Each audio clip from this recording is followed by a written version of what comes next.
أعوذ بالله من الشيطان الرجيم. بسم الله الرحمن الرحيم. الحمد لله وحده والصلاة والسلام على من لا نبي بعده وعلى آله وصحبه ومن تبع رشده. أما بعد، أعوذ بالله من الشيطان الرجيم. وفي أنفسكم أفلا تبصرون. സഹോദരന്മാരെ, ശ്രോതാക്കളെ, ഇന്ന് വിശുദ്ധ മസ്ജിദുൽ ഹറാമിൽ ഡോക്ടർ സാലിഹ് ഇബ്നു ഹുമയ്യിദാണ് സംസാരിച്ചത്, ഖുതുബ ഓതിയത്. അദ്ദേഹം ചർച്ച ചെയ്തതായ വിഷയം യഥാർത്ഥ വിജയം, സആദ. അറബി ഭാഷയിൽ സആദ എന്ന് പറയുന്ന ആ സന്തോഷവും വിജയവും വിജയകരമായ ജീവിതവും സുഹൃൽ ബന്ധം സ്ഥാപിക്കലിലൂടെയാണ് നമുക്ക് കൈവരിക്കുവാൻ സാധിക്കുക എന്നതാണ്. കാരണം മനുഷ്യൻ എന്തിലൂടെ എനിക്ക് ഹൃദയ സമാധാനം ലഭിക്കും, എന്തിലൂടെ വിജയം ലഭിക്കും എന്നൊക്കെ അന്വേഷിക്കുന്ന യുഗമാണ് ഈ യുഗം. അള്ളാഹുമായുള്ള ബന്ധവും ടച്ചുമില്ലാതെ ജീവിക്കുന്നവരിൽ നിന്നിട്ടാണ് അത് ഉടലെടുക്കാറുള്ളത്. അതുകൊണ്ട് തന്നെ പലരും സമ്പത്തിലൂടെ സആദത്ത് നേടിയെടുക്കാൻ സാധിക്കുമെന്ന് വിചാരിക്കുന്നവരുണ്ട്. മറ്റു ചിലർ അല്ല, ഹൃദയ സമാധാനം ലഭിക്കണമെങ്കിൽ ആരോഗ്യമുണ്ടായാൽ മതി എന്ന് മനസ്സിലാക്കുന്നവരുണ്ട്. അങ്ങനെ ഓരോരുത്തരും ഓരോ രൂപത്തിലാണ് കരുതുക. അതേസമയത്ത് യഥാർത്ഥത്തിലുള്ളതായ വിജയം, സആദത്ത് മനുഷ്യന് ഉണ്ടാക്കിയെടുക്കാൻ സാധിക്കുക അവൻ്റെ ജീവിതം അള്ളാഹുവിൻ്റെ കൽപ്പന അനുസരിച്ച് സുഹൃൽ ബന്ധം, ചാർച്ച ബന്ധം ചേർത്തുകൊണ്ട് അള്ളാഹു സുബ്ഹാനഹു വ തആല കൽപ്പിച്ച കൽപ്പനകളെ ജീവിതത്തിൽ പകർത്തിയും കൊണ്ട് അള്ളാഹുലേക്ക് എത്ര കണ്ടവൻ സുജൂദ് അർപ്പിക്കുന്നുവോ അത്ര കണ്ടവന് ശാന്തിയും സമാധാനവും വീണ്ടെടുക്കാൻ സാധിക്കുന്നു. അവന് ബഹജത്തുണ്ടാകുന്നു, അവന് ആഹ്ലാദം ഉണ്ടാകുന്നു. അതുകൊണ്ട് തന്നെയാണ് ഈ സന്തോഷവും ആഹ്ലാദവും ഉണ്ടാവാൻ ആഫിയത്ത് അനിവാര്യമായതുകൊണ്ട് അള്ളാഹുവിൻ്റെ റസൂൽ സല്ലല്ലാഹു അലൈഹി വസല്ലം ആഫിയത്തിന് വേണ്ടി പ്രാർത്ഥിക്കാൻ കൽപ്പിച്ചത്. ആഫിയത്ത് ഉണ്ടാക്കിയെടുക്കൽ എന്തിലൂടെയാണ്? അള്ളാഹുവിൻ്റെ കൽപ്പന അനുസരിച്ച് ജീവിക്കലിലൂടെയാണ്. അതാണ് ഏറ്റവും വലിയ ആഫിയത്ത്. അതാണ് ഏറ്റവും വലിയ ജീവിതത്തിലുള്ളതായ സന്തോഷ ശൈലി, സന്തോഷിക്കാനുള്ളതായ മാനദണ്ഡം, ജീവിതത്തിൽ സആദത്ത് ഉണ്ടാക്കിയെടുക്കാനുള്ളതായ രൂപം. അതുകൊണ്ട് തന്നെയാണ് മാതാപിതാക്കൾ ജീവിക്കുന്നതായ വീട്ടിൽ ജീവിക്കുമ്പോൾ ഉണ്ടാകുന്നതായ പ്രത്യേകത നാം വിട്ടു ജീവിക്കുമ്പോൾ ഉണ്ടാകുന്നതല്ല എന്ന് മക്ക ഇമാം ഉണർത്തുകയുണ്ടായി. മാതാപിതാക്കളോട് കൂടിയാകുമ്പോൾ സഹോദര സഹോദരിമാർ കൂടെ ഉണ്ടാകും. അപ്പോൾ തന്നെ അങ്ങുമിങ്ങും താങ്ങും തണലുമായി ജീവിക്കാനുള്ളതായ സൗകര്യം ലഭിക്കും. മാതാപിതാക്കൾ പ്രത്യേകിച്ച് മക്കളിൽ കാണുന്നതായ വീഴ്ചകളെ ഇടയ്ക്കിടെ നികറ്റിക്കൊണ്ടേയിരിക്കും. അവരിൽ ദുഃഖം വരുമ്പോൾ അഥവാ മക്കളിൽ പ്രയാസമുണ്ടാകുമ്പോൾ ആ പ്രയാസം മാറിക്കിട്ടാൻ വേണ്ടി അവർ പാടുപെടും, അതിനുവേണ്ടി അവർ മെനക്കെടും. അവരേത് സമയത്തും മക്കളുടെ വിജയത്തിന് വേണ്ടി പരിശ്രമിക്കുന്നവരായിരിക്കും. അതുകൊണ്ട് തന്നെ മാതാപിതാക്കളോട് കൂടി ജീവിക്കുമ്പോൾ ഉണ്ടാകുന്നതായ ആ വിജയം, ആ സആദത്ത്, ആ സന്തോഷം അത് മറ്റുള്ള വീട്ടിലേക്ക് എത്തുമ്പോൾ ഉണ്ടാകുന്നതല്ല.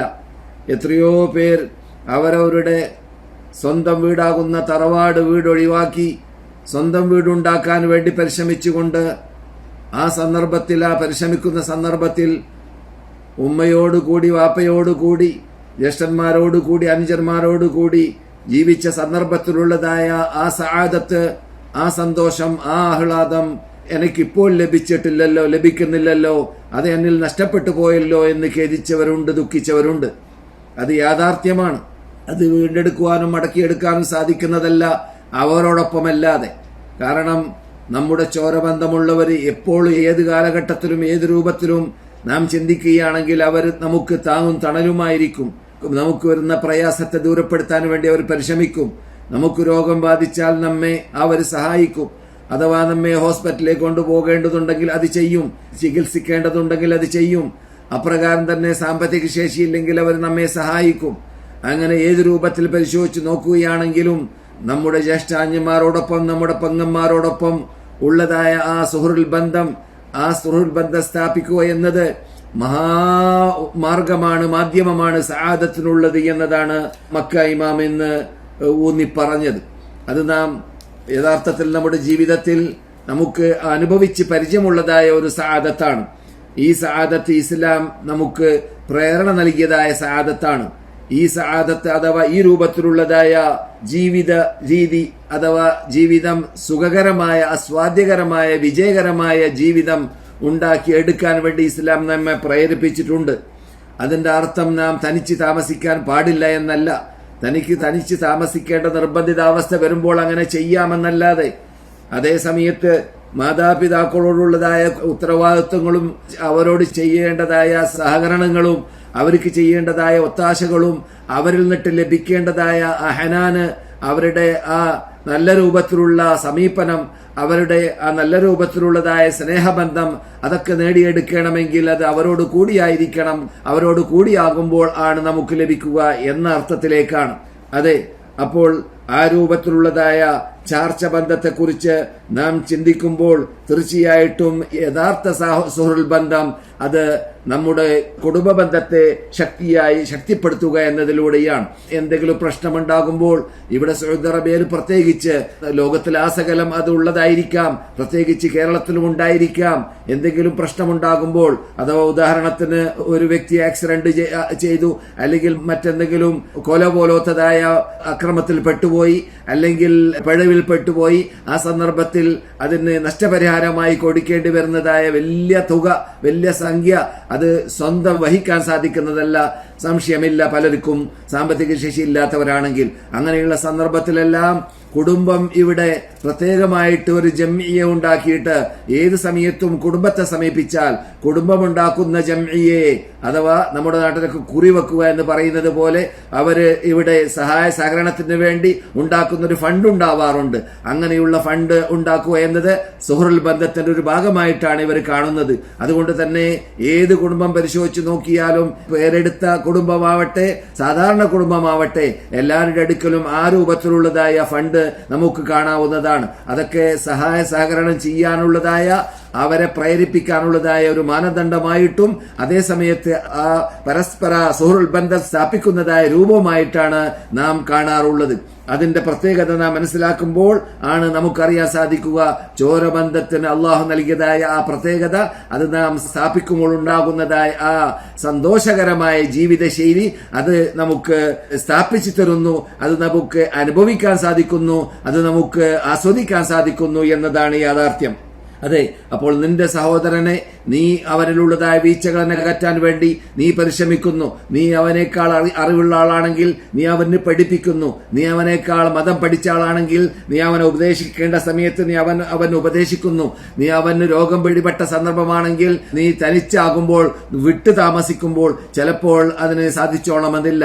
അപ്പോൾ അടുത്താകുമ്പോൾ എന്ത് സംഭവിക്കുന്നു? അവനെ സഹായിക്കുവാനും അവനെ ഹോസ്പിറ്റലിൽ കൊണ്ടുപോകുവാനും അവന് ചികിത്സ നൽകുവാനും പല നിലക്കും അതിനുള്ള സൗകര്യം ലഭിക്കുകയും ചെയ്യുന്നു എന്ന അർത്ഥത്തിലേക്ക്. പ്രത്യേകിച്ച് മുഖ്യമായി നാം ചിന്തിക്കേണ്ടത് അവർക്ക് ആവശ്യമുള്ള സമയം, അഥവാ വയസ്സും പ്രായവുമുള്ള രോഗം ബാധിച്ച അങ്ങനെയുള്ള സന്ദർഭത്തിലാകുമ്പോഴെല്ലാം നാം നമ്മുടെ സഹോദരന്മാരുമായിട്ട്, നമ്മുടെ കുടുംബ ബന്ധവുമായിട്ടുള്ള ആ ബന്ധത്തെ സ്ഥാപിക്കാൻ വേണ്ടി, അവരോട് ബന്ധം പുലർത്താൻ വേണ്ടി, അവരുടെ ആരോഗ്യത്തെക്കുറിച്ചുള്ളതായ അന്വേഷണം നടത്താൻ വേണ്ടി അതെല്ലാം നാം ശ്രദ്ധിക്കേണ്ടതും ചിന്തിക്കേണ്ടതും അതിനെക്കുറിച്ച് പഠനം നടത്തേണ്ടതും ആ രൂപത്തിലാണ് നാം നമ്മുടെ ജീവിതത്തെ മുന്നോട്ട് കൊണ്ടുപോകാൻ വേണ്ടി പരിശ്രമിക്കേണ്ടത്. അതുപോലെ തന്നെ കുടുംബബന്ധം നന്നായി ചേർക്കുന്ന സന്ദർഭത്തിൽ എല്ലായ്പ്പോഴും ജ്യേഷ്ഠാഞ്ചന്മാർക്ക് അങ്ങോട്ടും ഇങ്ങോട്ടും എനിക്ക് താങ്ങുമായി തണലുമായി എന്റെ ജ്യേഷ്ഠനുണ്ടല്ലോ, എന്റെ അനുജനുണ്ടല്ലോ എന്ന് നമുക്ക് തോന്നുകയും അതിലൂടെ ആസ്വദിക്കുകയും ചെയ്യാൻ സാധിക്കുന്നതാണ്. കടം വരുന്ന സന്ദർഭത്തിൽ അതെ, മനുഷ്യ സഹജമായിട്ട് വന്നു പോകാൻ സാധ്യതയുള്ളതാണ് കടം.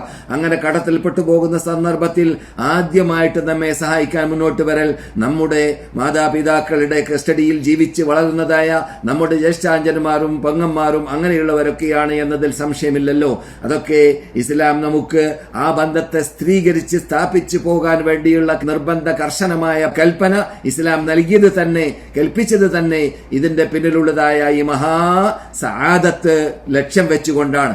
ആ സആദത്ത് ലക്ഷ്യം വെച്ചുകൊണ്ട് തന്നെയായിരിക്കണം നമ്മുടെ ജീവിതത്തെ നാം കെട്ടിപ്പടുത്താൻ വേണ്ടി പാടുപെടേണ്ടത് എന്നായിരുന്നു ഇന്ന് മക്ക ഇമാം ഊന്നി പറഞ്ഞതും ഇന്ന് മക്ക ഇമാം വിശദീകരിച്ചതും.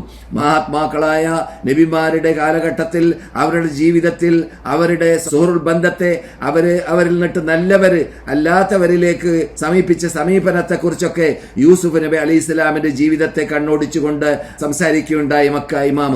നോക്കുക, യൂസുഫ് അലൈഹിസ്സലാം, മഹാനായ യൂസുഫ് നബി അലൈഹി ഇസ്ലാമിന്റെ അടുക്കിലേക്ക് ഗ്രാമദേശത്തിൽ നിന്നിട്ട് വാപ്പയും സഹോദരന്മാരും ഉമ്മയുമെല്ലാം വന്നതായ സന്ദർഭത്തിൽ, അവരെല്ലാം മുമ്പിൽ നിൽക്കുന്ന സന്ദർഭത്തിൽ അവരോട് മാഫി ചെയ്യുകയും അഥവാ അവർ ചെയ്തതായ കുറ്റങ്ങളെ കുറിച്ച് തുറിച്ച് പറയാതെ എടുത്തു പറയാതെ അവരാക്ഷേപിക്കാതെ രൂപത്തിൽ സമീപിക്കുകയും ചെയ്തതും, അതുപോലെ ലാ തസ്രീബ അലൈക്കും യഗ്ഫിറുല്ലാഹു ലക്കും വഹു അർഹമുർ റഹീമീൻ എന്ന പദം ഖുർആനിൽ അവരുടെ അഥവാ യൂസുഫ് നബി അലൈഹിസ്സലാം ആ തെറ്റുകൾ ചെയ്തുകൊണ്ട് കിണറ്റിലേക്ക് വലിച്ചെറിഞ്ഞുകൊണ്ട് ബഹിഷ്കരിച്ചുകൊണ്ട് വാപ്പയിൽ നിന്നിട്ട് ദൂരപ്പെടുത്തിയും കൊണ്ട് എത്രയോ വർഷങ്ങൾ, ചില ചരിത്ര ഗ്രന്ഥങ്ങൾ പറയും പോലെ, തഫ്സീർ ഗ്രന്ഥങ്ങൾ പറയും പോലെ 40ഓളം വർഷങ്ങൾ മഹാനായ യാഖൂബ് നബി അലൈഹിസ്സലാം പ്രയാസപ്പെടാൻ കാരണമായി തീരുന്നതായ ആ ദൂരപ്പെടുത്തൽ വരേക്കും ചെയ്തതായ ആ ജ്യേഷ്ഠന്മാരോട് മഹാനായ യൂസുഫ് അലൈഹിസ്സലാം പറഞ്ഞത്, നിങ്ങളെ ഞാൻ ആക്ഷേപിക്കുന്നില്ല, നിങ്ങൾ കുറ്റവാളികളല്ല, യഗ്ഫിറുല്ലാഹു ലക്കും, നിങ്ങൾ കുറ്റവാളികളാണെന്ന് ഞാൻ പറയുന്നില്ല, അള്ളാഹു നിങ്ങൾക്ക് മാഫി ചെയ്തു തരട്ടെ,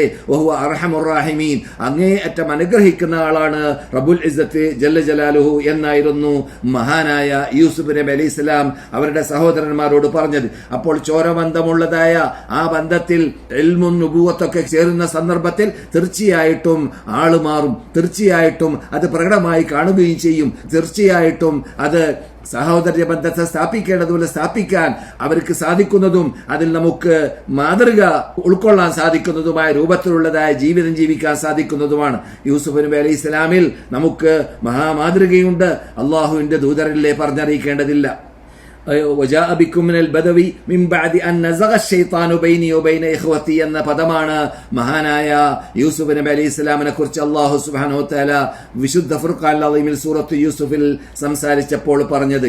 മഹാനായ യൂസുഫ് നബി അലൈഹി ഇസ്ലാം അവരോട്, നിങ്ങൾ ഗ്രാമദേശത്തിൽ നിന്നിട്ട് ഇവിടെ വന്ന സന്ദർഭത്തിൽ ഏത് കാലഘട്ടം വിട്ടുകടന്നതിന് ശേഷമാണ് നമ്മുടെ ഇടയിൽ പിശാച്ച് ഇടപെടുക എന്ന ഒരു മഹാ അപകടം സംഭവിച്ചതിന്റെ ശേഷം എന്ന പദം പറയുകയുണ്ടായി. അഥവാ യൂസുഫ് നബി അലൈഹി ഇസ്ലാമിനെ, മഹാനായ യൂസുഫ് നബി അലൈഹി ഇസ്ലാമിന്റെ സഹോദരന്മാര് കിണറ്റിലേക്ക് വലിച്ചെറിഞ്ഞ സംഭവത്തിലേക്ക് സൂചന നൽകാതെ, അതിനെ പൊക്കി പറയാതെ, അതിനെ എടുത്തു പറയാതെ, ആ കുറ്റത്തെ എടുത്തു പറയാതെ, എന്റെയും നിങ്ങളുടെയും എന്ന് മഹാനായ യൂസുഫിനെയും കൂട്ടിയും കൊണ്ടാണ് പറഞ്ഞത്.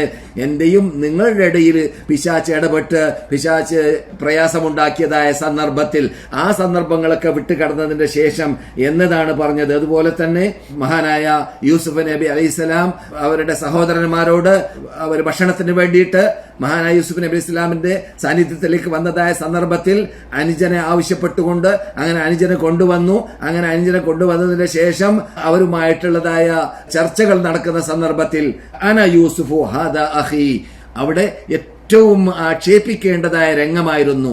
യൂസുഫ് നബി അലൈഹി ഇസ്ലാം അവരുടെ സഹോദരന്മാര് ചെയ്തതായ തെറ്റുകളെ പൊക്കിപ്പറഞ്ഞ് എടുത്തു പറഞ്ഞ് അവർ ആക്ഷേപിക്കേണ്ടതായ രംഗത്തിലായിരുന്നു.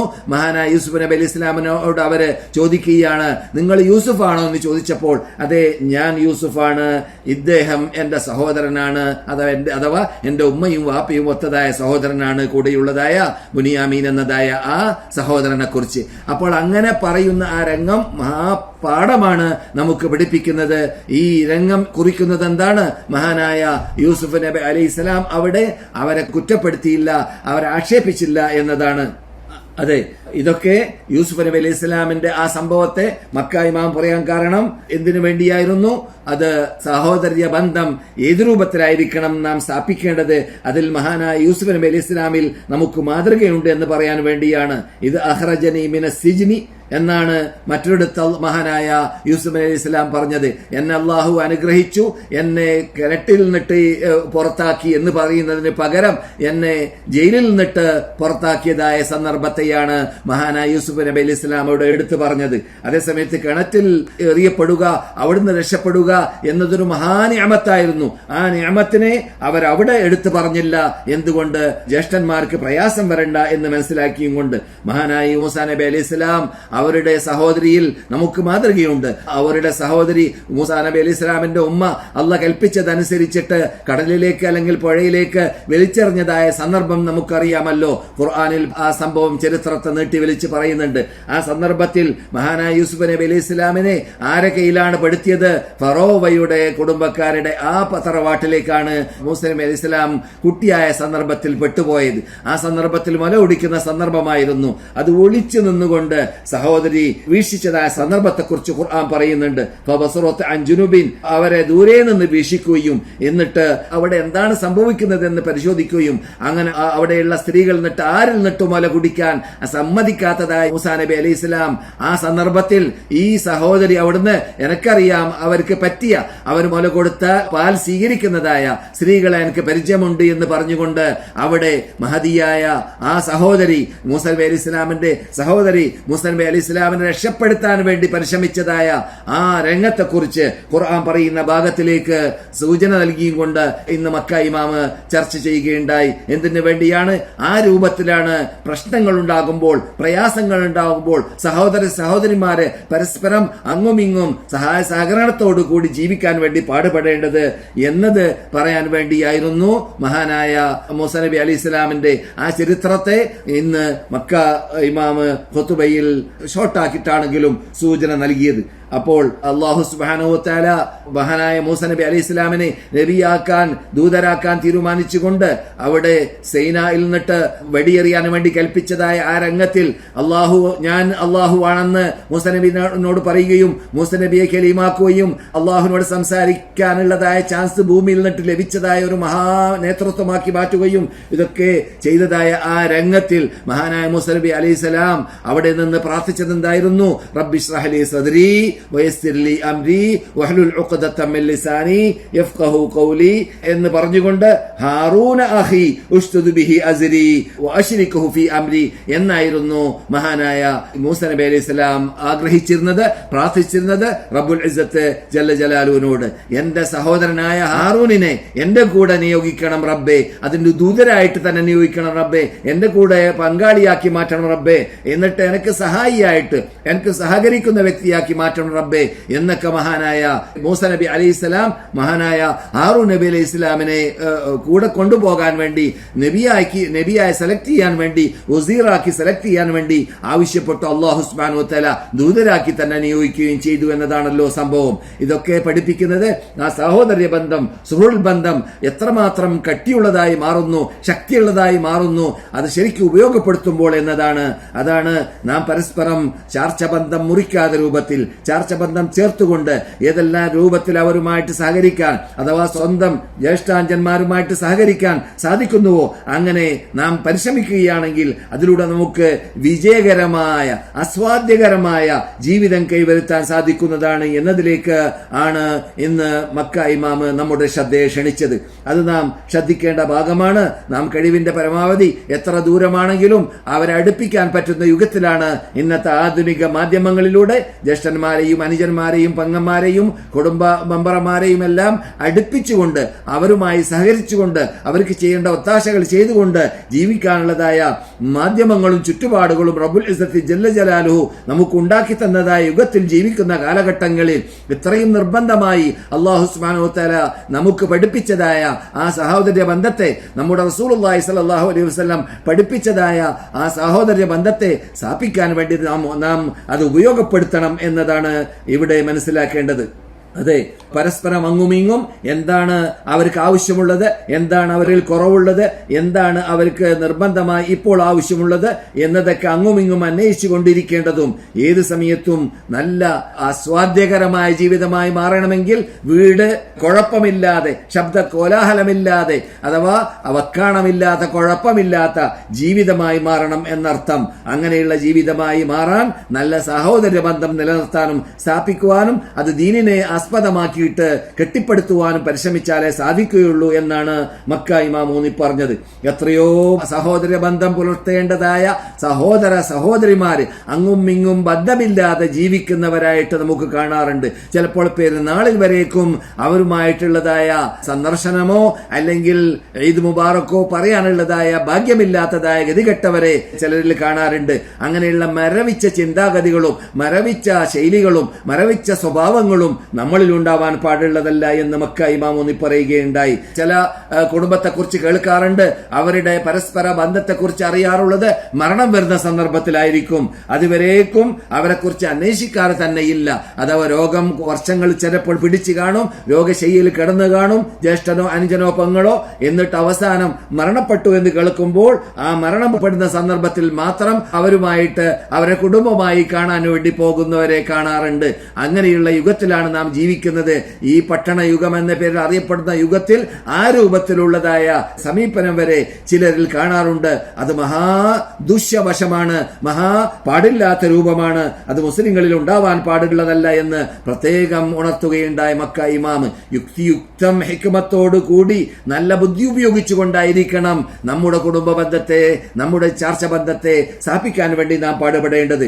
നമ്മുടെ മാതാപിതാക്കളോട് കൂടി നാം എപ്പോഴും ഉണ്ടായിക്കൊള്ളണമെന്നില്ല. മാതാപിതാക്കൾ നമ്മളോട് ഇന്നോ നാളെയായിട്ട് ചിലപ്പോൾ അവർ ജീവിച്ചിരിപ്പുണ്ടെങ്കിൽ തന്നെ വിടവാങ്ങുന്നതാണ്. അങ്ങനെ വിടവാങ്ങിക്കഴിഞ്ഞാൽ ഏത് രൂപത്തിലാണ് മാതാപിതാക്കളുടെ കസ്റ്റഡിയിൽ നാം ജ്യേഷ്ഠാഞ്ജനമാരും പെങ്ങന്മാരൊക്കെ സഹോദര സഹോദരിമാരുമായിട്ട് ഇടകലർന്നുകൊണ്ട് പ്രയാസമില്ലാതെ ബന്ധം പുലർത്തിക്കൊണ്ട് ജീവിച്ചത്, അതേ രൂപത്തിലുള്ളതായ ആസ്വാദ്യകരമായ ജീവിതം അവർ നമ്മളോട് വിട വാങ്ങിക്കഴിഞ്ഞാലും നാം ജീവിക്കാൻ വേണ്ടി പാടുപെടണം. എത്രത്തോളം അങ്ങുമിങ്ങും ഈ രൂപത്തിലുള്ള ജീവിതം ജീവിച്ചു കഴിഞ്ഞാൽ ജ്യേഷ്ഠാഞ്ജന്മാർക്ക് അങ്ങുമിങ്ങും അഭിമാനിക്കാൻ സാധിക്കും. ഇന്ന വ്യക്തി എന്റെ ജ്യേഷ്ഠനാണ്, ഇന്ന വ്യക്തി എന്റെ അനുജനാണ്, ഇന്ന വ്യക്തി എന്റെ പെങ്ങളാണ് എന്ന് പറഞ്ഞുകൊണ്ട് പരസ്പരം അഭിമാനിക്കുന്ന ഘട്ടത്തിലേക്കും രംഗത്തിലേക്കും എത്താനും സാധിക്കുന്നതാണ്.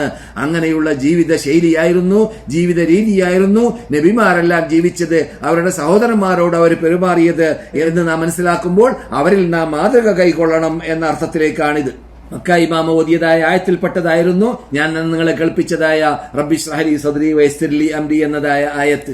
ഏതായാലും മക്ക ഇമാമിന്റെ വിഷയം അത് വളരെ നീട്ടിവലിച്ച് പരത്തി പറയേണ്ടതായ വിഷയമാണെങ്കിലും സഹോദര ബന്ധം എന്ന വിഷയത്തിൽ കൂടി, എന്ന തലക്കെട്ടിൽ കൂടി പലപ്പോഴും പല ക്ലാസ്സിലും ഇവൻ സംസാരിച്ചതായിട്ട് ഞാൻ ഓർക്കുന്നുണ്ട്. വിശദീകരണം ആവശ്യമുള്ളവർക്ക് എന്റെ ശബ്ദത്തിൽ കൂടി കേൾക്കണമെന്ന ആഗ്രഹമുണ്ടെങ്കിൽ യൂട്യൂബിൽ കൂടിയോ അല്ലെങ്കിൽ അങ്ങനെയുള്ള സീഡികൾ ഉണ്ടെങ്കിൽ ആ സീഡികളിലേക്കോ മടങ്ങാവുന്നതാണ്. ഡോക്ടർ അബ്ദുൽ മുഹ്സിൻ അൽ ഖാസിം ആയിരുന്നു മദീനയിൽ ഖുതുബ ഓതിയത്. അദ്ദേഹം ചർച്ച ചെയ്തതായ വിഷയം യഖീനി എന്ന വിഷയമായിരുന്നു. അള്ളാഹുലേക്ക് തവക്കുലാക്കിക്കൊണ്ട് അള്ളാഹുവിന്റെ ഷിട്ടിപ്പിൽ നിന്നിട്ട് ഷിട്ടാവിലേക്ക് എത്താൻ വേണ്ടി പരിശ്രമിക്കുന്നവരിൽ ഉണ്ടാകുന്നതായ ആ മഹാ നേട്ടത്തിന്റെ മഹാ നിഅമത്തിന്റെ പേരാണ് എന്ത് യഖീൻ എന്ന് പറഞ്ഞാൽ. അതൊരു മഹാ തൗഫീഖാണ്, എല്ലാവർക്കും ലഭിച്ചോളണമെന്നില്ല. ഈ യഖീൻ ഉണ്ടായി കഴിയൽ നിർബന്ധമാണ് ഇന്നത്തെ കാലഘട്ടത്തിൽ. ഇന്നത്തെ കാലഘട്ടത്തിൽ നിരീശ്വരവാദികളിലൂടെ, നിർമ്മതവാദികളിലൂടെ, മതം പൊട്ടിയവരിലൂടെ, അല്ലെങ്കിൽ ബുദ്ധിപൂജകന്മാരിലൂടെ, ഹദീസ് നിഷേധികളാകുന്ന ഖുർആൻ നിഷേധികളിലൂടെ, അങ്ങനെ പല പല ഇനങ്ങളിലുള്ളതായ തോന്നിവാസങ്ങളും അനാചാരങ്ങളും തെറ്റിയ ചിന്താഗതികളും വ്യാപകമാക്കിക്കൊണ്ടേ ഇരിക്കുന്ന യുഗത്തിലാണ് നാം ജീവിക്കുന്നത്. ഏത് ഭാഗത്ത് നോക്കിയാലും, വാട്സാപ്പ് തുറന്നാലും അതുപോലെ തന്നെ ഏത് മാധ്യമങ്ങൾ തുറന്നാലും അതിലെല്ലാം ഇസ്ലാമിനെ കുത്തിപ്പറയുന്ന, ഇസ്ലാമിനെ തള്ളിപ്പറയുന്ന, ഇസ്ലാമിന്റെ നേതാക്കളെ കുത്തിപ്പറയുന്ന, തള്ളിപ്പറയുന്ന യുഗത്തിൽ ജീവിക്കുന്നതായ ഈ കാലഘട്ടത്തിൽ അള്ളാഹുമായുള്ളതായ കെട്ടുറപ്പുള്ള വിശ്വാസം നമുക്കുണ്ടാവുക എന്നത് വളരെ അനിവാര്യമാണ്. അള്ളാഹു സുബ്ഹാനഹു വ തആല ഖുർആനിൽ പലയിടങ്ങളിലും മടക്കി പറയുന്ന ഭാഗങ്ങളിൽ പെട്ടതാണ് അള്ളാഹുവിന്റെ ആയാത്തുകൾ നിങ്ങൾ കാണുന്നില്ലേ, ദൃഷ്ടാന്തങ്ങൾ വായിക്കുന്നില്ലേ.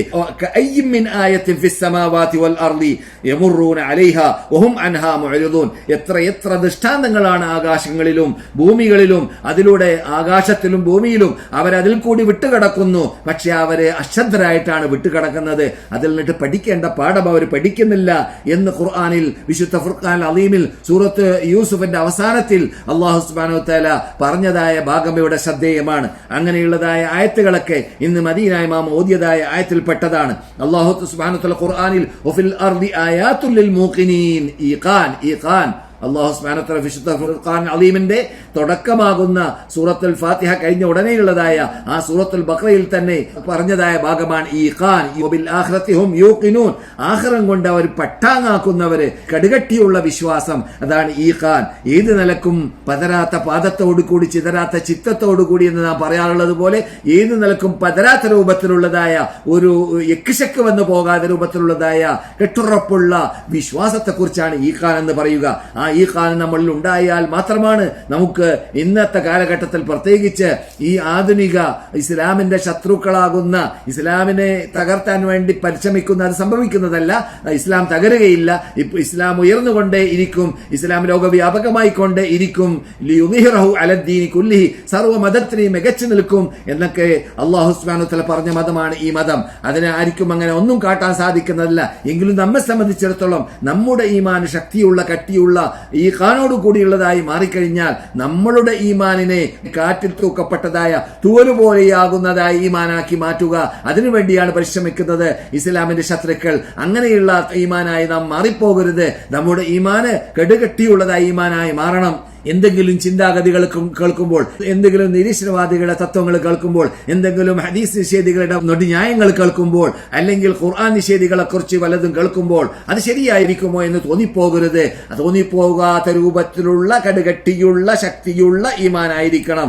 അങ്ങനെയുള്ള ഈമാൻ ആവാൻ വേണ്ടി ഈ ദൃഷ്ടാന്തങ്ങളെല്ലാം അല്ലാഹു സുബ്ഹാനഹു വ തആല സൂചന നൽകുന്നത് അല്ലാഹുവിലുള്ള കെട്ടുറപ്പുള്ള വിശ്വാസം നമ്മളിൽ ഉണ്ടാക്കിയെടുക്കാൻ വേണ്ടിയാണ്. ഉഫിൽ അർളി ആയാതും ലിൽ മൂഖിനീൻ, ഭൂമിയിൽ എത്ര ദൃഷ്ടാന്തങ്ങളുണ്ട്. കെട്ടുറപ്പുള്ള വിശ്വാസമുള്ളവരായ ആ മൂഖിനീങ്ങൾക്ക്, ഈഖാനുള്ളവർക്ക്, അവർക്ക് അതിലൂടെ അവരുടെ ഈമാനിനെ വർദ്ധിപ്പിക്കുവാനും കട്ടിയുള്ളതാക്കി മാറ്റുവാനും ഈമാനിനെ ശക്തിയുള്ളതാക്കി മാറ്റുവാനും അത് സഹായകമാകും. വഫീ അൻഫുസികും അഫലാ തുബ്സിറൂൻ, നിങ്ങളുടെ ശരീരത്തിൽ നിങ്ങൾ നോക്കുന്നില്ലേ, നിങ്ങൾ കാണുന്നില്ലേ, നിങ്ങൾ അറിയുന്നില്ലേ, പഠിക്കുന്നില്ലേ? നിങ്ങൾക്ക് എന്തുകൊണ്ട് അള്ളാഹുലേക്ക് ആ ശരീരത്തിലുള്ളതായ ആ നമ്മെ സംബന്ധിച്ചിടത്തോളം അത്ഭുതകരമാവിധം അള്ളാഹു സുബ്ഹാനഹു വ തആല ഷെട്ടിച്ച ആ ഷെട്ടിപ്പിലേക്ക് നമുക്ക് മടങ്ങിക്കൊണ്ട് അള്ളാഹുലേക്ക് എത്താൻ സാധിക്കുന്നില്ല എന്നൊക്കെ നമ്മളോട് ഖുർആൻ ചോദിക്കുന്നു. അഫലാ യൻദുറൂന ഇലൽ ഇബ്ലി കൈഫ ഖുലിഖത് വഇലസ് സമാഇ കൈഫ റുഫിഅത് വഇലൽ ജിബാലി കൈഫ നുസിബത് വഇലൽ അർളി കൈഫ സുതിഹത് എന്നൊക്കെ ഖുർആൻ ചോദിക്കുന്നതായിട്ട് കാണാം. അതൊക്കെ ചിന്തിക്കാൻ വേണ്ടിയാണ്,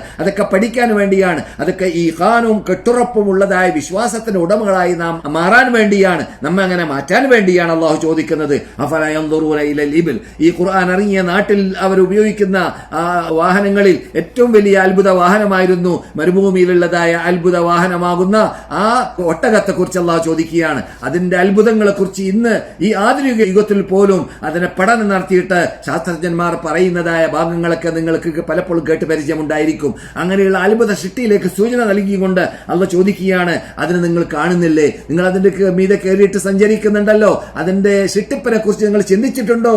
അള്ളാഹു എങ്ങനെ അതിനെ സൃഷ്ടിച്ചു? അത്രയും കൃത്യമായിട്ട് അതിനെ ആ രൂപത്തിൽ എങ്ങനെയാണ് കോലപ്പെടുത്തിയത് എന്ന് അള്ളാഹു ചോദിക്കുന്ന ചോദ്യമുണ്ട് ഖുർആനിൽ. അതുപോലത്തെ നിങ്ങളുടെ മീതെ നിൽക്കുന്നതായ ആകാശത്തെ അതിന് യാതൊരു തൂണുമില്ലാതെ, നിങ്ങൾ കാണുന്ന രൂപത്തിലുള്ള തൂണില്ലാത്ത രൂപത്തിൽ അത് നിങ്ങളുടെ മീതെ നിൽക്കുന്നത് നിങ്ങൾ കാണുന്നില്ലേ? അതെങ്ങനെയാണ് അതിനെ പൊക്കപ്പെട്ടത്? അതിനെങ്ങനെയാണ് അങ്ങനെ കെട്ടപ്പെട്ടത്? അതിനെങ്ങനെയാണ് അള്ളാഹു സുബ്ഹാനഹു വ തആല രൂപം ചെയ്തത് എന്നതിനെ കുറിച്ചൊക്കെ ഖുർആൻ ചോദിക്കുന്നുണ്ട്. വഇലൽ ജിബാലി കൈഫ നുസിബത്, നിങ്ങൾ ഈ കാണുന്ന പടുകൂറ്റം പർവ്വതങ്ങൾ അത് എങ്ങനെയാണ് അതിനെ അവിടെ അതിന്റെ സ്ഥാനത്ത് സ്ഥിരമർപ്പിച്ചത്, അതിനെ ഉറപ്പിച്ച് അള്ളാഹു സുബ്ഹാനഹു വ തആല നിർത്തിയത്? അതിനെക്കുറിച്ച് നിങ്ങൾ പഠനം നടത്തിയിട്ടുണ്ടോ? അതിനെക്കുറിച്ച് നിങ്ങൾ ചിന്തിച്ചിട്ടുണ്ടോ? വഇലൽ അർളി കൈഫ സുതിഹത്, നിങ്ങൾ ജീവിക്കുന്ന ഭൂമിയെക്കുറിച്ച് എങ്ങനെ നിങ്ങളുടെ വീക്ഷണത്തിൽ, നിങ്ങളുടെ കാഴ്ചയിൽ അള്ളാഹു സുബ്ഹാനഹു വ തആല അതിനെ പരത്തിയായിട്ടാണ് സൃഷ്ടിച്ചത്? അതിൽ കെട്ടിടം കെട്ടാൻ സാധിക്കുന്നു, അതിൽ കപ്പലോടാൻ സാധിക്കുന്നു, അതിൽ നിങ്ങൾക്ക് ഇവിടെ വാഹനം ഓടാൻ സാധിക്കുന്നു. അവിടെ നിങ്ങൾക്ക് ചെയ്യേണ്ടതായ സർവ്വ, നിങ്ങൾക്ക് ജീവിക്കാൻ ആവശ്യമുള്ളതായ എല്ലാ മാധ്യമങ്ങളും നിങ്ങൾക്ക് അതിൽ കൂടി അള്ളാഹു ഉണ്ടാക്കി തരുകയും അതിലൂടെ നിങ്ങൾ ആസ്വദിക്കുകയും അത് നിങ്ങൾ ഉപയോഗപ്പെടുത്തുകയും ചെയ്യുന്നു. അങ്ങനെയുള്ള അത്ഭുത സൃഷ്ടിയാകുന്ന ആ ഭൂമിയെ പരത്തി സൃഷ്ടിക്കുക എന്നതിനെ കുറിച്ച്, ആ പരന്ന രൂപത്തിലുള്ളതായ ആ കാഴ്ചയെ കുറിച്ച് നിങ്ങൾ ചിന്തിച്ചിട്ടുണ്ടോ? അങ്ങനെയുള്ളതായ അതിന്റെ എല്ലാം പിന്നിൽ പ്രവർത്തിക്കുന്ന, അതിനെയെല്ലാം സൃഷ്ടിച്ചതായ റബ്ബിന്റെ ആ സൃഷ്ടിപ്പിലേക്ക്, കഴിവിലേക്ക്, കൽപ്പിലേക്കാണ് ഇതിലൂടെയെല്ലാം അല്ലാഹു സുബ്ഹാനഹു വ തആല നമ്മെ ക്ഷണിക്കുന്നത്. അതുപോലെ തന്നെ പർവ്വതത്തെ കുറിച്ച് പറഞ്ഞതായ റബ്ബ് തന്നെ സമുദ്രത്തെ കുറിച്ച് സംസാരിക്കുന്നുണ്ട്. ആ സമുദ്രത്തെ കുറിച്ച് സാധിച്ചത് റബ്ബ് തന്നെ അതിന്റെ അകത്തുള്ളതായ ആഴത്തിലുള്ളതായ ആ അത്ഭുതങ്ങളെ കുറിച്ചും ആ സമുദ്രത്തിന്റെ അകത്ത് മഹാ അത്ഭുതമുള്ള ഒരു മഹാലോകമാണ് സമുദ്രം എന്ന് പറഞ്ഞാൽ ആ അത്ഭുതങ്ങളെ കുറിച്ചെല്ലാം ഖുർആൻ സൂചിപ്പിക്കുന്നുണ്ട്. അതിലേക്കെല്ലാം ഖുർആനിലൂടെ പഠിച്ചെത്താൻ ശ്രദ്ധിച്ചു കഴിഞ്ഞാൽ ഏത് നിരീശ്വരവാദിയും വിവേകമുണ്ടെങ്കിൽ, ബുദ്ധിയുണ്ടെങ്കിൽ, ഹിദായത്ത് കിട്ടണമെന്ന ആഗ്രഹമുണ്ടെങ്കിൽ തീർച്ചയായിട്ടും സത്യത്തിലേക്ക് എത്താൻ അത് അവർക്ക് മതി എന്നതാണ് യാഥാർത്ഥ്യം. അതുകൊണ്ട് തന്നെയാണ് അല്ലാഹു സുബ്ഹാനഹു വ തആല ആ സമുദ്രത്തിലുള്ളതായ അത്ഭുതങ്ങളിലേക്ക് സൂചന നൽകിയത്. അതുപോലെ തന്നെ ആ ഭൂമിയിൽ ജീവിക്കുന്നതായ ഷിട്ടികളിൽ സമുദ്രത്തിലുള്ളതായ ഷിട്ടികൾ ധാരാളമുണ്ട്, അത്ഭുതങ്ങൾ ധാരാളമുണ്ട്. അതുപോലെ തന്നെ ഭൂമിയിൽ നാം കാണുന്നതായ നാൽക്കാലി മൃഗങ്ങളും ധാരാളമുണ്ട്. അതിൽ കൂടി നാം അള്ളാഹുവിന്റെ ആ വിശാലമായ അനുഗ്രഹമാകുന്ന നാൽക്കാലി മൃഗങ്ങളിലൂടെ നാം അതിനെ ഉപയോഗപ്പെടുത്തിയും കൊണ്ട് അള്ളാഹുവിന്റെ നിഅമത്തിൽ നാം അനുഗ്രഹത്തിൽ മുഴുകി ജീവിക്കുകയും ചെയ്യുന്നു. അങ്ങനെയുള്ള അത്ഭുതങ്ങളൊക്കെ നിങ്ങളുടെ മുമ്പിൽ കണ്ടുകൊണ്ടേ ഇരിക്കുന്നത് എന്തല്ലോ. ഇതൊക്കെ നിങ്ങൾക്ക് ബുദ്ധിജീവികൾക്ക് ധാരാളം പഠിക്കാനുണ്ട് എന്ന ശൈലിയിലാണ് അല്ലാഹു സുബ്ഹാനഹു വ തആല പലയിടങ്ങളും സംസാരിച്ചത്. കഴിഞ്ഞ ക്ലാസ്സിൽ നിങ്ങൾ കേട്ടതുപോലെ ഇന്ന ഫീ ഖൽഖിസ് സമാവാതി വൽ അർളി വഖ്തിലാഫിൽ ലൈലി വന്നഹാരി ലആയാതിൻ ലിഉലിൽ അൽബാബ് എന്നതായ ആയത്തിൽ കൂടി ആകാശഭൂമിയുടെ സൃഷ്ടിപ്പിനെ കുറിച്ച് അള്ളാഹു സംസാരിച്ചതായ ആയത്തിനെ അള്ളാഹുവിന്റെ റസൂല് അർദ്ധരാത്രി എണീറ്റ് കഴിഞ്ഞാൽ ആകാശത്തിലേക്ക് നോക്കിയും കൊണ്ട് ആയത്തുകൾ ഓതാറുണ്ടായിരുന്നു എന്ന് ഞാൻ പറഞ്ഞത് നിങ്ങൾ മറന്നിട്ടില്ലല്ലോ. ആ ആയത്ത് പഠിപ്പിക്കുന്നത് എന്താണ്? അള്ളാഹു സുബ്ഹാനഹു വ തആല രാത്രി പകൽ രാത്രി എന്നീ ഈ കറക്കങ്ങൾ ഇവിടെ നടത്തിക്കൊണ്ട് ഇരിക്കുന്ന ആ പ്രക്രിയയുടെ ബേക്കിൽ, ആ അത്ഭുതങ്ങളുടെ ബേക്കിൽ നമുക്ക് ധാരാളം പാഠം പഠിക്കാനുണ്ട്. നമ്മുടെ ഈമാൻ യഖീനുള്ള കെട്ടുറപ്പുള്ള ഈമാന്റെ ഉടമകളാക്കി നമ്മെ മാറ്റാൻ അത് സഹായകരമാകും എന്നാണ് അതിൽ നിന്നിട്ട് നമുക്ക് സൂചന നൽകുന്നത്. ഇതൊക്കെ നാം പഠിക്കേണ്ടതുപോലെ പഠിച്ചുകൊണ്ട്, പഠിക്കേണ്ട സ്ഥലത്തിൽ നിന്നിട്ട് പഠിച്ചുകൊണ്ട്, പഠിക്കേണ്ടതുപോലെ പഠിച്ചുകൊണ്ട്, ഉൾക്കൊണ്ടുകൊണ്ട് അള്ളാഹുവിനെ മനസ്സിലാക്കി, അള്ളാഹുവിന്റെ അളമത്ത് മനസ്സിലാക്കി, അള്ളാഹുവിന്റെ ഖുദ്റത്ത് മനസ്സിലാക്കി, അള്ളാഹുവിനെ മാത്രം വിളിച്ച് പ്രാർത്ഥിച്ച്, അവനെ മാത്രം ആരാധിച്ച്, അവന് മാത്രം ആരാധനയുടെ സർവ്വ ഇനങ്ങളും സമർപ്പിച്ച്, അവന്റെ കൂടെ ശിട്ടികളാകുന്ന, അവൻ ശിട്ടിച്ചതായ ശിട്ടികളാകുന്ന മനുഷ്യന്മാരെയാവട്ടെ, ജിന്നുകളെയാവട്ടെ, മലക്കുകളെയാവട്ടെ, വസ്തുക്കളെയാവട്ടെ, വ്യക്തികളെയാവട്ടെ, ഖബറാളികളെയാവട്ടെ, മരണപ്പെട്ടവരെയാവട്ടെ, ഔലിയാക്കന്മാരെയാവട്ടെ, അമ്പിയാക്കന്മാരെ ആവട്ടെ, ജീവിച്ചവരാവട്ടെ, മരിച്ചവരെയാവട്ടെ, ആരെയും അള്ളാഹുവിന്റെ കൂടെ പങ്കുചേർക്കാതെ അള്ളാഹുവിനോട് ചോദിക്കേണ്ട കാര്യങ്ങൾ അള്ളാഹിനോട് മാത്രം ചോദിച്ചുകൊണ്ട്, അള്ളാഹിനോട് പ്രാർത്ഥിക്കേണ്ട കാര്യങ്ങൾ അള്ളാഹിനോട് മാത്രം പ്രാർത്ഥിച്ചുകൊണ്ട്, അള്ളാഹിനോട് കേണപ്പഴിച്ചുകൊണ്ട് പറയേണ്ട കാര്യങ്ങൾ അത് അള്ളാഹുനോട് മാത്രം കേണപ്പഴിച്ച് പറഞ്ഞുകൊണ്ട്, അള്ളാഹുവിലേക്ക് തവക്കുലാക്കിയുകൊണ്ട്, എല്ലാ കാര്യവും അള്ളാഹിലേക്ക് ബരമേൽപ്പിച്ചുകൊണ്ട്, അള്ളാഹുലേക്ക് തവക്കുലാക്കിയും കൊണ്ട് ജീവിക്കുന്നതായ സത്യവിശ്വാസിയായി മാറാൻ വേണ്ടിയാണ് നാം ഓരോരുത്തരും പാടുപെടേണ്ടത്. അങ്ങനെയുള്ള ആ കെട്ടുറപ്പുള്ള ഈമാനിനെ കുറിച്ചും യഖീനിനെ കുറിച്ചും അള്ളാഹുവിന്റെ കഴിവ് കൽപ്പനെ കുറിച്ചുമായിരുന്നു ഇന്ന് ഡോക്ടർ അബ്ദുൽ മുഹ്സിൻ അൽ ഖാസിം ഊന്നി പറഞ്ഞിരുന്നത്, പരത്തി പറഞ്ഞിരുന്നത്, നിരത്തി പറഞ്ഞിരുന്നത്, വിശദീകരിച്ചിരുന്നത്. ഹാജിമാര് കൂടുതലൊന്നും മക്കയിലേക്ക് മദീനയിലേക്കും എത്തിയിട്ടില്ലെങ്കിലും അല്പാൽപമായിട്ട് ഹാജിമാര് എത്താൻ തുടങ്ങിയതായ സന്ദർഭമാണിത്.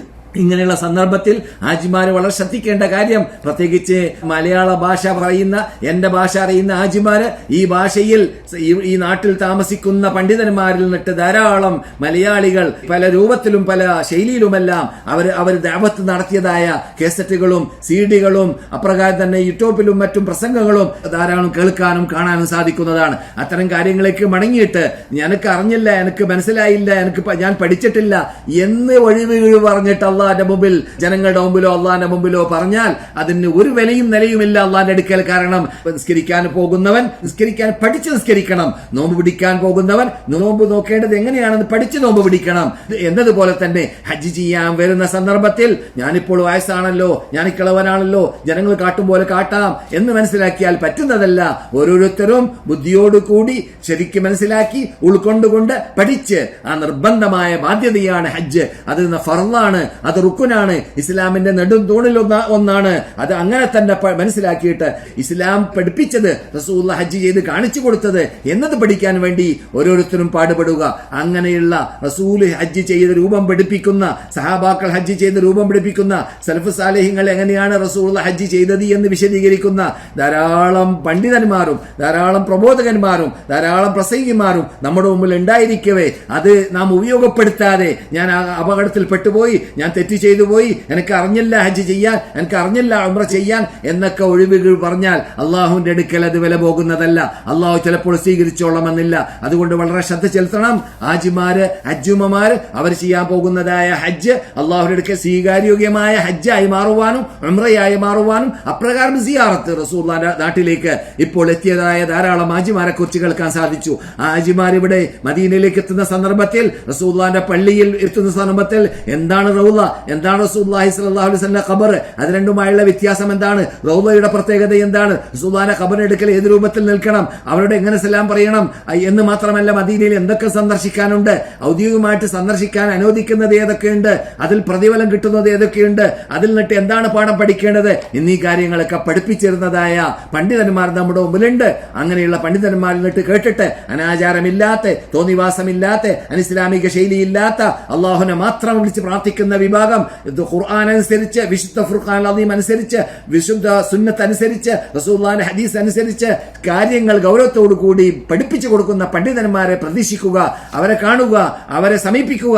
എന്നിട്ട് കാര്യങ്ങൾ ഗൗരവത്തോടു കൂടി പഠിക്കാനും ഗ്രഹിക്കാനും മനസ്സിലാക്കുവാനും, എന്നിട്ട് അള്ളാഹിന്റെ അടുക്കൽ സ്വീകാര്യോഗ്യമായ രൂപത്തിലുള്ളതായ ഹജ്ജ്, സ്വീകാര്യോഗ്യമായ രൂപത്തിലുള്ളതായ ഉംറ, സ്വീകരിക്കപ്പെടുന്ന രൂപത്തിലുള്ളതായ സിയാറത്ത് എന്നീ കാര്യങ്ങൾ ചെയ്യുന്നവരായി മാറാൻ വേണ്ടി ഹാജിമാര്, ഹജ്ജുമ്മമാര് പാടുപെടണം, പരിശ്രമിക്കണമെന്ന ഉപദേശവും കൂടി ഞാൻ എന്റെ സംസാരത്തിൽ സമാപനത്തിൽ ചേർത്തുകൊണ്ട് ഞാൻ എന്റെ സംസാരത്തെ സമാപിക്കുന്നു. ഇതുവരെ പറഞ്ഞതിന് സൽക്കർമ്മമായി അള്ളാഹു നമ്മിൽ സ്വീകരിക്കുമാറാവട്ടെ. നാം ചെയ്യാൻ പോകുന്ന, നമ്മുടെ സഹോദര സഹോദരന്മാർ ചെയ്യാൻ പോകുന്നതായ ഹജ്ജ് സ്വീകാര്യോഗ്യമായ ഹജ്ജാക്കി മാറ്റാൻ അള്ളാഹു തൗഫീഖ് നൽകുമാറാകട്ടെ. പുണ്യഭൂമിയെ ബഹുമാനിക്കേണ്ടതുപോലെ ആദരിക്കേണ്ടതുപോലെ ആദരിച്ച് ബഹുമാനിച്ച് ആ ഭൂമി ലോകത്തോട് പഠിപ്പിക്കുന്ന പാഠങ്ങൾ പഠിച്ച് ഗ്രഹിച്ച് മനസ്സിലാക്കി ഈ നാട്ടിൽ വന്ന് പോകുന്ന സന്ദർഭത്തിൽ ഈ നാടുമായിട്ടുള്ള ബന്ധം, ആ ക്ലിയറായ ബന്ധം, അവന്റെ ജീവിതം മക്കീകരിക്കുവാൻ, മദീനീകരിക്കുവാൻ, സ്വർഗത്തോപ്പീകരിക്കുവാൻ, ഇസ്ലാമീകരിക്കുവാൻ, റസൂലുള്ളാഹിന്റെ സഹാബാക്കളാകുന്ന മുഹാജിറുകൾ, അൻസാറുകൾ പോലത്തെ ആ മഹാത്മാക്കൾ ജീവിച്ച ജീവിതം ജീവിച്ച് മുഹാജിരീങ്ങളെ പോലെ, അൻസാരികളെ പോലെ ആ മഹാത്മാക്കളുടെ ജീവിതം ഉൾക്കൊണ്ടുകൊണ്ട് ജീവിക്കുന്നവരായി മാറുവാൻ നമുക്കെല്ലാവർക്കും അല്ലാഹു സുബ്ഹാനഹു വ തആല തൗഫീഖ് നൽകുമാറാകട്ടെ. അല്ലാഹുമ്മ സല്ലി അലാ മുഹമ്മദിൻ വഅലാ ആലി മുഹമ്മദ് വആഖിറു ദഅവാനാ അനിൽ ഹംദുലില്ലാഹി റബ്ബിൽ ആലമീൻ.